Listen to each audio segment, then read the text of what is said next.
नमस्कार सर्वांना, शुभ सकाळ. तर आज आपण बघणार आहोत ज्यांचं नाव घेताच रक्त सळसळतं, छाती गर्वानं फुलते आणि प्रत्येक मराठी आणि हिंदू हृदय प्रेरणेनं जागं होतं. ते नाव म्हणजे छत्रपती शिवाजी महाराज. जेव्हा अखंड हिंदुस्थान हा गुलामगिरीच्या वेढ्यात अडकला होता, कोणी मोगलांच्या अधीन तर कोणी आदिलशाहीमध्ये तर कोणी निजामशाहीमध्ये, यांच्या अत्याचाराखाली अन्यायानं जेव्हा धरती माता कापत होती, तेव्हा या सह्याद्रीमध्ये एक वाघ गरजला. तो वाघ म्हणजे छत्रपती शिवाजी महाराज.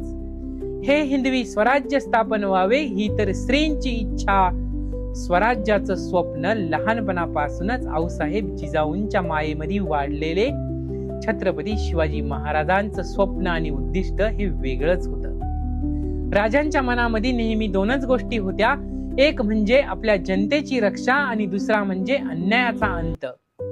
राजांनी वयाच्या अवघ्या 16व्या वर्षी तोरणा किल्ला जिंकला. ही फक्त एक जीत नव्हती, तर ही होती मराठ्यांचा आत्मसन्मान आणि स्वराज्याची पहिली जीत.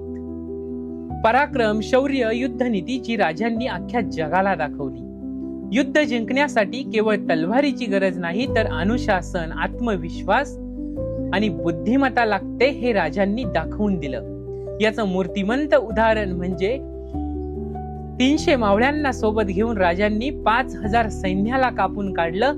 हे होतं त्यांचं शौर्य. तर अफजल खानाचा वध हा होता त्यांच्या रणनीतीचा भाग आणि प्रतापगडची लढाई हे होतं त्यांचं साहस. समुद्रावर आरमार उभारणं ही राजांची दूरदृष्टी आणि पराक्रम होता. म्हणून आजही आपण महाराजांना the father of Indian navy म्हणून ओळखतो. महाराजांची खरी ताकद होती त्यांची जनता.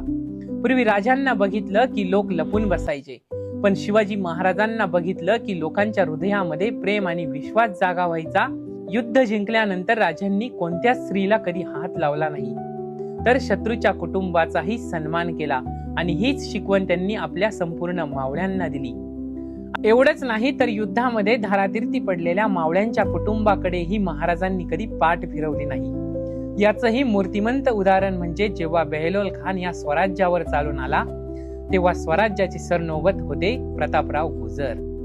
महाराजांनी प्रतापराव गुजरांना या बेहलोल खानाशी युद्ध करण्यास पाठवले. प्रतापराव गुजरांनी या बेहलोल खानाला हरवलं, पण शरण आलेल्याला मरण द्यायचं नाही ही आपल्या मराठी धर्माची शिकवण आड आली आणि प्रतापराव गुजरांनी या बेहलोल खानाला सोडून दिलं. ही बातमी राजांना जेव्हा कळाली, तेव्हा राजे खूप चिडले. राजांना चिडलेलं पाहून प्रतापराव गुजरही खूप संतापले आणि थेट शिरले ते या बेहलोल खानाच्या सैन्यात.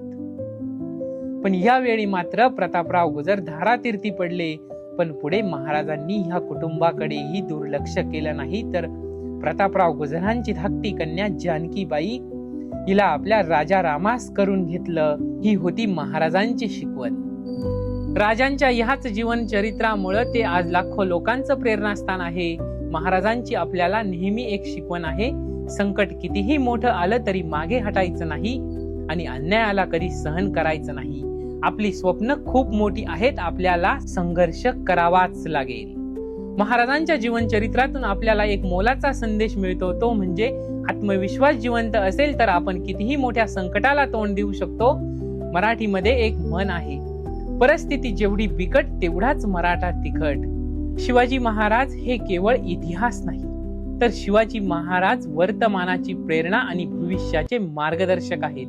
लक्षात असू द्या, शिवचरित्र वाचल्यानं आपल्यातील पराक्रम जागा होतो. शिवचरित्र वाचल्यानं आपल्याला प्रेरणा मिळते आणि शिवचरित्र वाचल्यानं आपलं संपूर्ण आयुष्यच बदलून जातं. तर मित्रांनो, कसा वाटला आपल्याला हा आजचा व्हिडिओ हे आपल्याला कमेंट करून मात्र नक्की सांगा.